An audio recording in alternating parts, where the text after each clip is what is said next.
नमस्कार मित्रांनो, मी गणेश घुगे. मित्रांनो, MSEBीचे कर्मचारी स्मार्ट मीटर बसवण्यासाठी वारंवार घरी आले असता आम्ही त्यांना परत पाठवून दिले. आज 3 महिन्यापासून कर्मचारी घरी येत आहेत, परंतु आम्ही स्मार्ट मीटर बसवण्याला विरोध दर्शवला. तसं लेखी पत्र आम्ही MSEB कार्यालयामध्ये नेऊन दिलेलं आहे की आमच्या घरी स्मार्ट मीटर बसवायचं नाही. तर मित्रांनो, ह्या हरामखोर ह्या निर्लज्ज अवलादीनं काय केलेलं आहे माहिती आहे का? आजपर्यंत मला 1,000-1,200 रुपयाच्या वरती कधी बिल आलेलं नाही.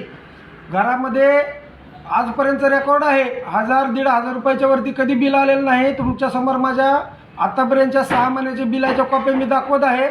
1,000 रुपये बिल सुरुवातीपासून येत आलेलं आहे, परंतु आता ह्या रँडम बिल म्हणजे ह्यांनी मोगम बिल टाकलेलं आहे. तर बिल आहे मित्रांनो 4,930 रुपयाच्या जवळपास, म्हणजे 5,000 रुपये बिल डायरेक्ट 4,000 रुपये वाढवून बिल आलेलं आहे.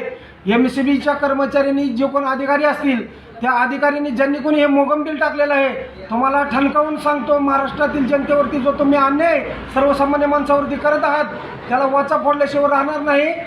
ग्राहक तक्रार मंचामध्ये 2 ते 3 दिवसामध्ये आपल्या विरोधात याचिका दाखल करण्याची व्यवस्था सुरू आहे आणि लवकरच आपल्या विरोधात कायदेशीर कारवाई केली जाईल. 1,000 रुपयाचं बिल कुठल्या आधारावरती कसं टाकलेलं आहे याचं तुम्ही लेखी स्पष्टीकरण मला द्यावं, अन्यथा आपली कायदेशीर कारवाईला आपण सामोरे राहावे एवढं सांगतो. जय हिंद, जय महाराष्ट्र.